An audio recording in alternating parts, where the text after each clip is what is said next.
صحبت کے حوالے سے حرف حقیقت میں حضرت واصف علی واصف رحمۃ اللہ علیہ کے ایک مضمون سے اقتباس پیش خدمت ہے۔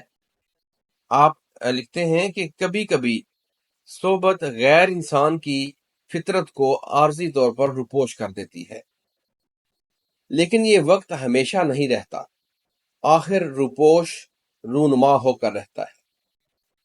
ایک دفعہ ایک شیر نے دیکھا کہ ایک شیر زادہ بھیڑوں کے گلے میں نہایت شریفانہ زندگی بسر کر رہا ہے۔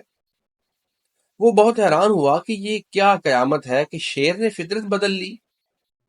وہ اس جوان کے پاس گیا اور کہا، میرے ساتھ آؤ، میں آپ کو ایک نظارہ دکھاتا ہوں۔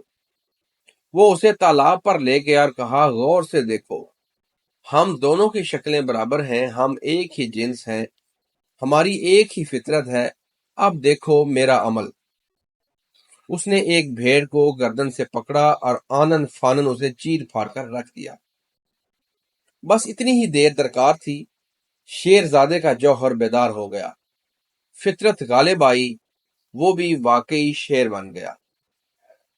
اصل فطرت کو بیدار ہونے کے لیے صحبت صالح درکار ہے۔